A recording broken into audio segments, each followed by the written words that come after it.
How's it going, guys? It's Seth with Stage Right. Today, instead of doing a lesson, we're going to get you guys introduced on pedals and effects, and what, for those of you that are looking to get into that kind of thing and build a pedal board, what to look for and what I use personally for the type of music that I play.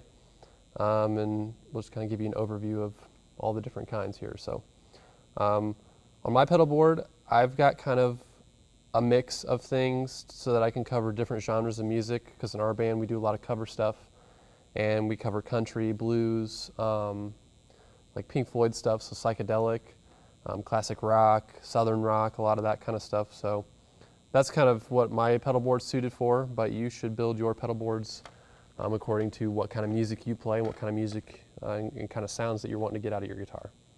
So the first pedal I've got here is a Crybaby Wah. And if you don't know what a wah is, listen to Voodoo Child, Jimi Hendrix, and you'll understand very quickly what that is. And I'll just play a little bit on it to show you what I do with it sometimes.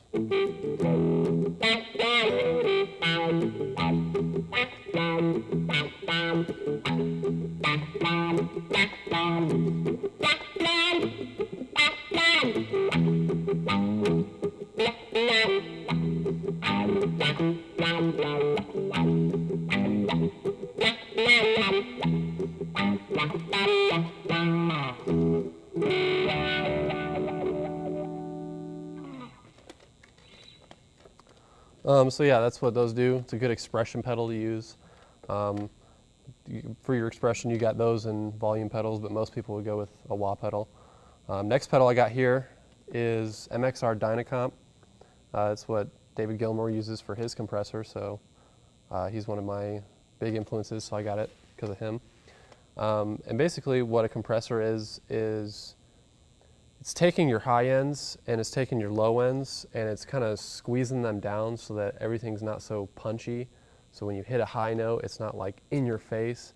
So you'll see like a lot of like funk people using those kind of pedals because, and I'll show you here too, I'm going to turn the sensitivity up a little bit and just kind of give you an idea of what it's going to do with and without it on. So if I'm playing something more kind of funky.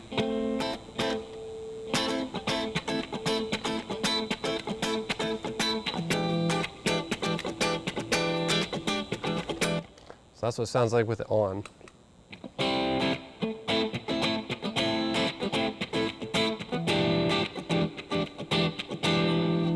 So that's without it, and you can kind of hear how you hear a lot more of dynamic range, but it's punchier. So if you have it on,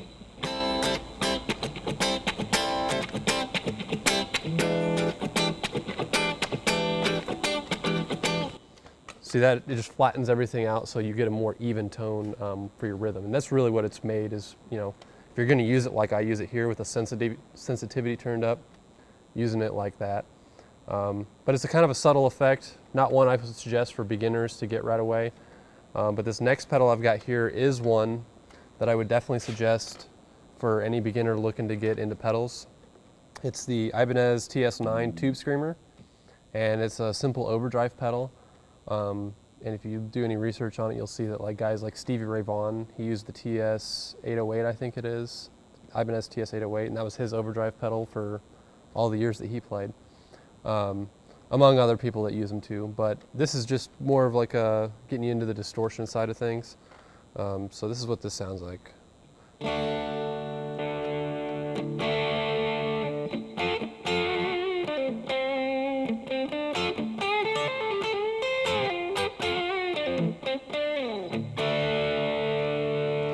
So it just adds a little bit of a crunch, kind of breaks up the sound a little bit. Here it is again without it.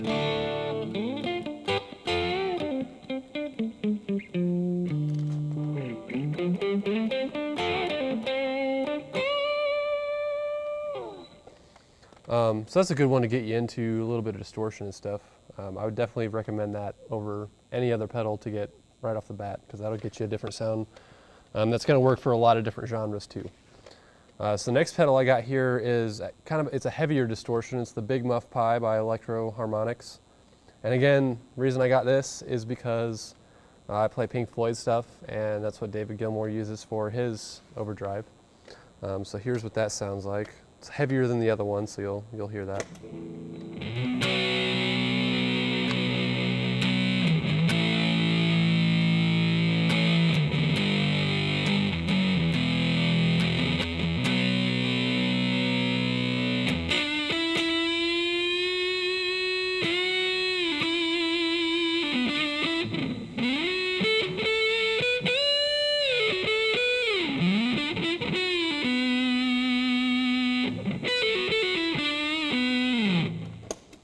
So yeah, that's a good one if you wanted to get some heavier distortion in there.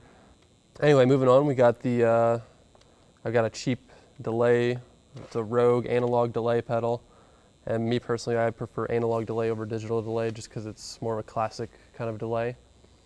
And a delay pedal is basically going to split up the signal that's coming in, and it's going to give you a more kind of, if you use it subtly, it's going to give you a more airy sound, kind of like what David Gilmour and Pink Floyd would do.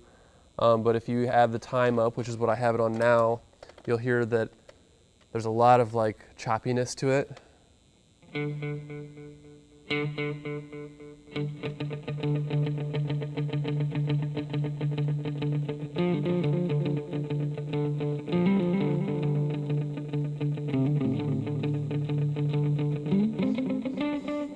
So that's what a delay will do. If and most people don't use it like it's used here.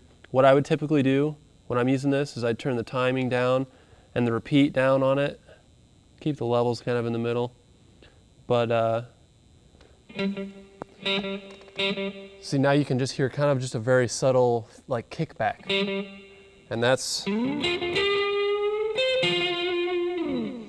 adds an airy kind of sound to it that's more subtle, and it's not going to be as in your face. So the next pedal we got here is it's a phaser pedal, MXR. It's the Zakk Wylde Phase, and it's an envelope filtered kind of effect. You'll hear it in a lot of like Van Halen, that kind of thing, and obviously Zakk Wylde uses it too. But here's what that sounds like.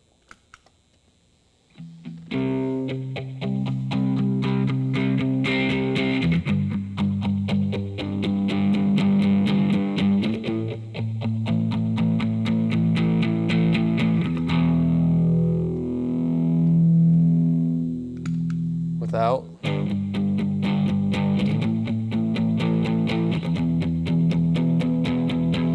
With it.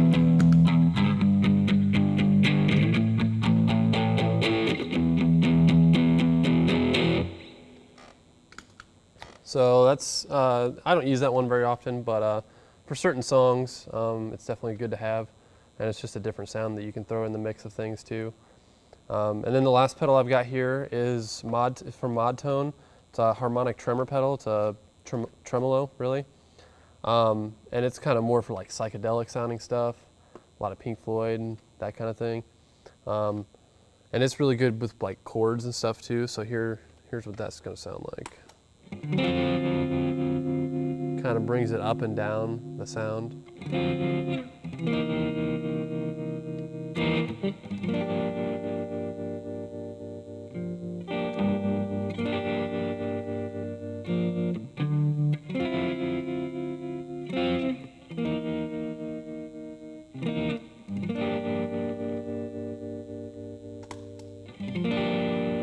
So you can hear the difference there.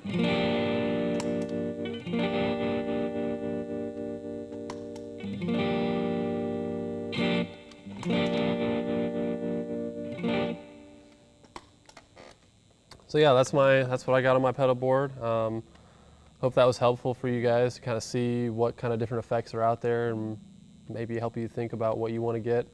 But for all you beginners who don't know anything, I would definitely go with an overdrive or distortion pedal. That's definitely where most people would start. So hope this was enjoyable for you, and we'll see you next time.